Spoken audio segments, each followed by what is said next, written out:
Avdullah Hotin ka nisur punën e tij si kryeministër i qeverisë së Kosovës pa marrë stafetën e pushtetit nga paraardhësi i tij Albin Kurti, ndërkohë në mbledhjen e parë me kabinetin Hoti ka shpalosur prioritetet teksa opozita përsërit se ekzekutivin e ka realisht në dorë presidenti Thaçi. Për këtë çështje do të diskutojmë në hapësirën e intervistës. Kam në lidhje të drejtë për drejtë me Skype zotin Rexhep Selimi, kryetar i Grupit Parlamentar të Lëvizjes Vetëvendosje. Zoti Selimi, ju përshëndes, faleminderit që u bashkuat në hapësirën e intervistës.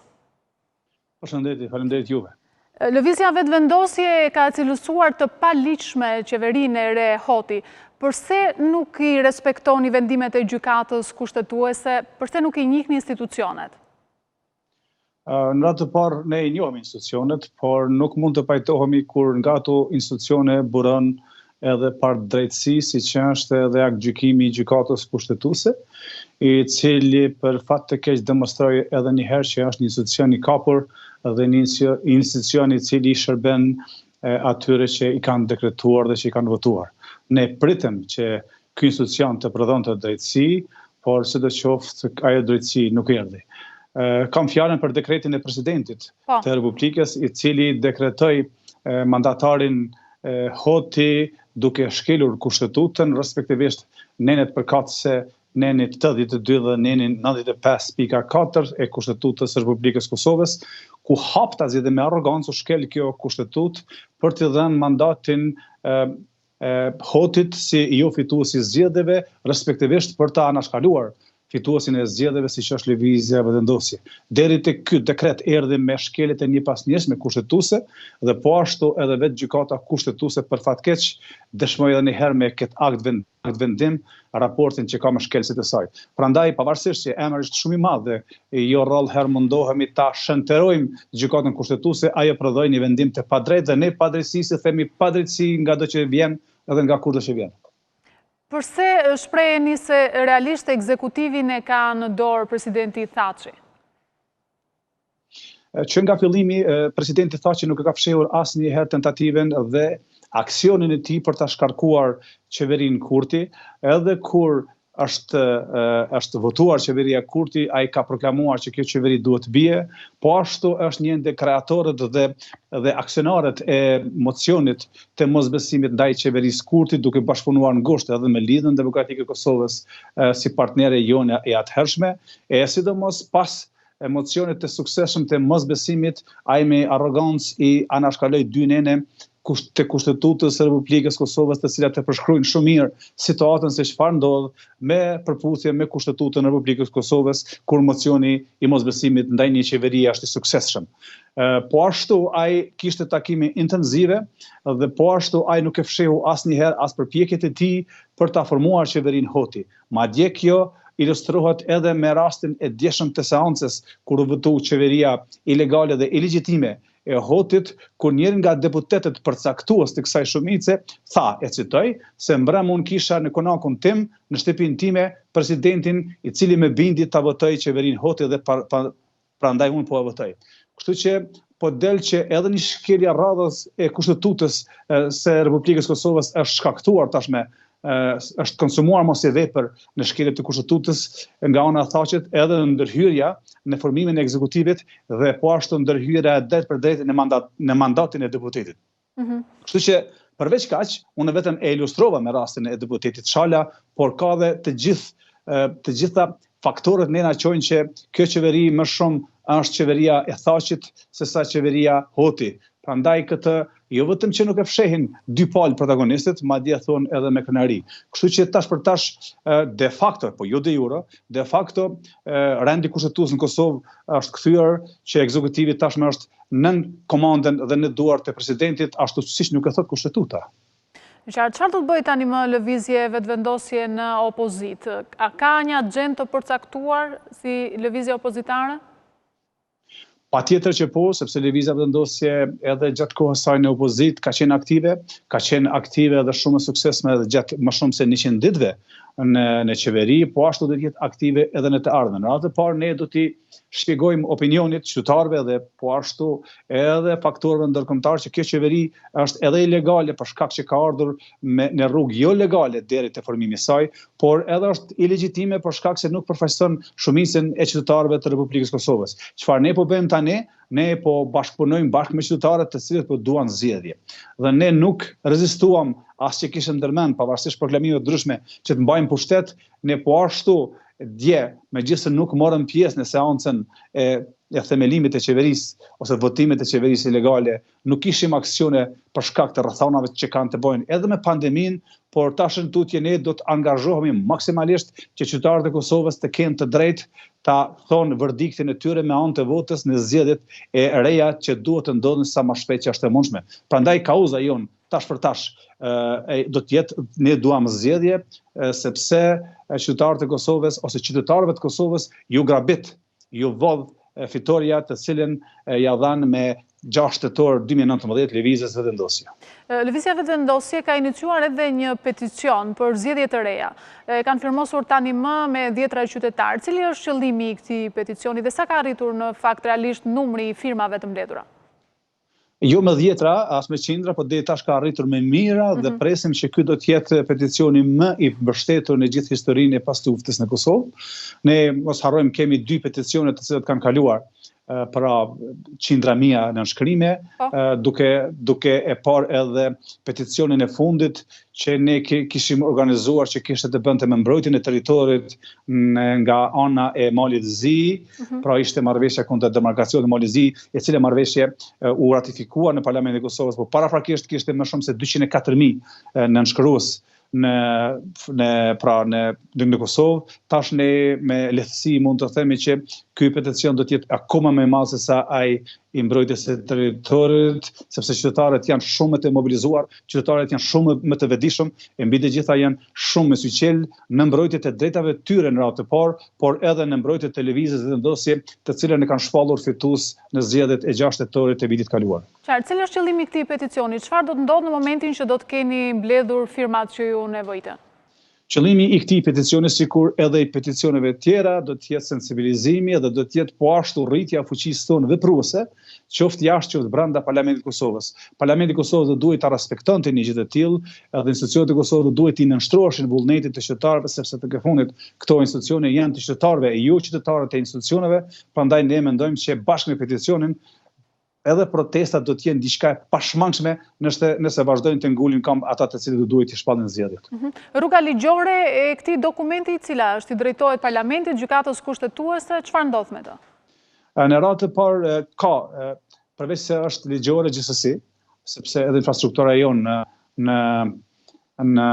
Kosovë e mundson një gjë të tillë, po ashtu duhet jetë e respektueshme si vullnet i qytetarëve,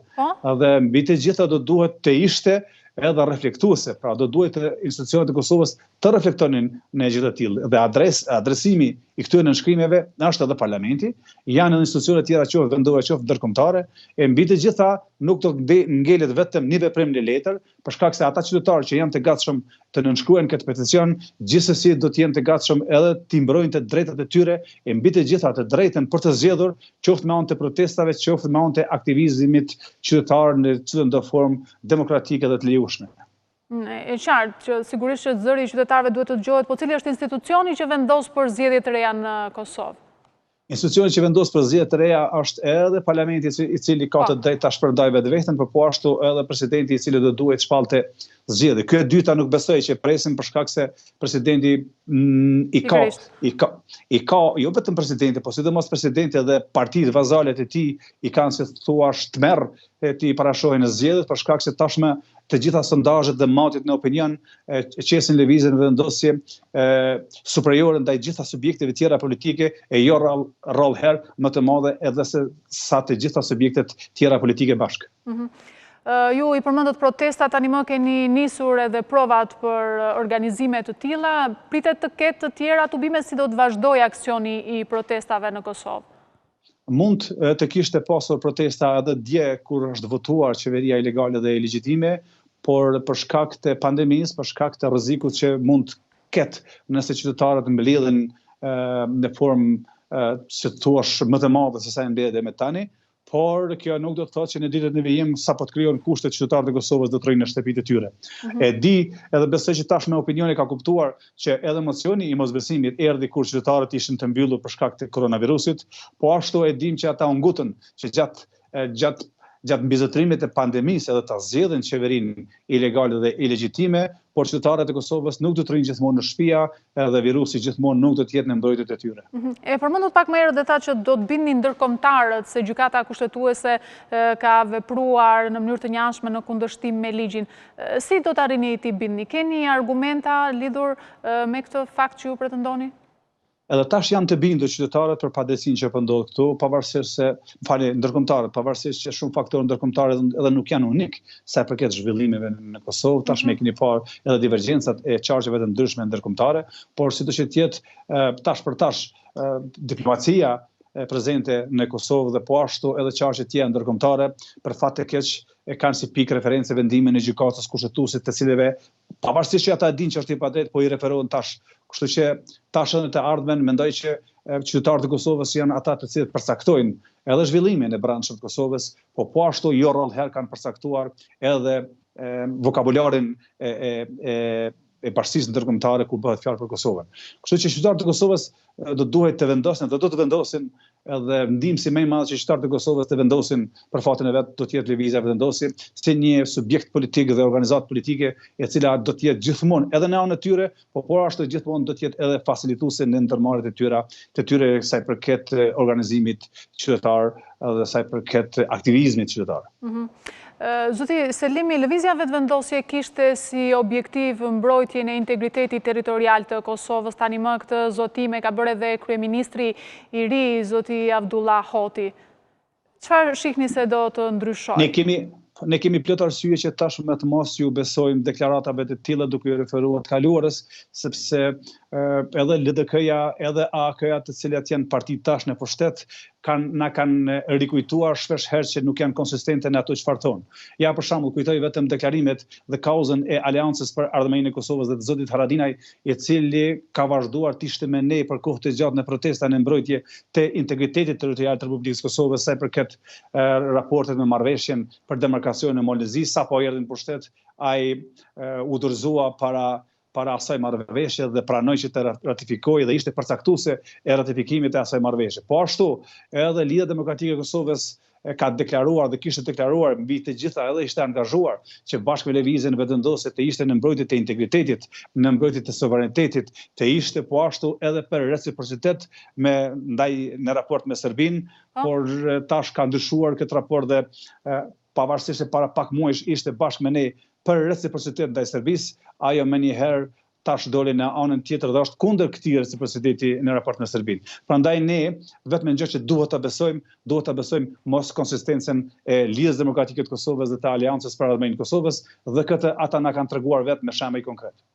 Në qartë. Sa i përket dialogut Prishtinë-Beograd, palët politike në Kosovë janë të ndara në qëndrime pro Shteteve të Bashkuara të Amerikës dhe pro Bashkimit Evropian. Sipas jush, kush duhet ta drejtojë dialogun?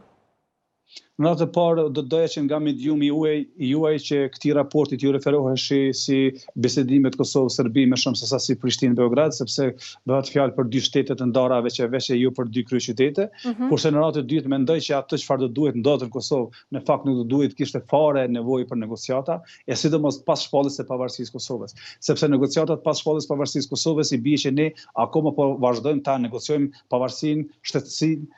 dhe mbi të gjitha suverenitetin e Republikës Kosovës në përballje me Serbinë. Kështu që nëse do të kishte nevojë dhe nëse ka nevojë Kosova dhe Serbia të diskutojnë, do duhet të diskutonin përtej asaj çfarë ka të bëjë me suverenitetin e Republikës Kosovës ose jashtë kornizave që ka të bëjë me suverenitetin e Republikës Kosovës. Normalisht që për një fshinësi normale do të kishim çka të bisedonim, por Serbia do ishte e renditur e fundit sa i përket diskutimeve dhe bisedimeve për raportin ndërmjetësore e jo siç është e para tani, sepse Kosova nuk kufizohet vetëm me Serbinë, e as më tepër pas shpalljes së pavarësisë Kosovës nuk varet nga ajo. Kështu që nuk do të ishte fare çudi që ne fare të mos flisnim me Serbinë për shkak të raporteve edhe historike, edhe aktuale, edhe politike çfarë kemi me Serbinë. Sidoqë të jetë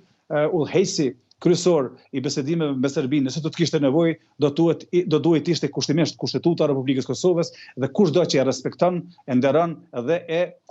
implementon Kushtetutën e Republikës Kosovës. Kurse sa i përket se kush do duhet ishte në mbrojtës i këtij raporti, normalisht që siç ka qenë edhe para 20 vitesh, kur Shtetet e Bashkuara të Amerikës dhe Bashkimi Evropian janë vënë në anën e së drejtës, Po ashtu të duhet të ishin të involvuar në këtë raport njëkohësisht edhe Bashkimi Evropian dhe Shtetet e Bashkuara të Amerikës, po kjo nuk nënkupton se këta do duhet të ishin as në mes të dy palëve, e po ashtu nuk do duhet të ishin as ata të cilët marrin anën e njënës palë. Thjesht ata do duhet dhe do të vazhdojnë besoj të jenë në anën e së drejtës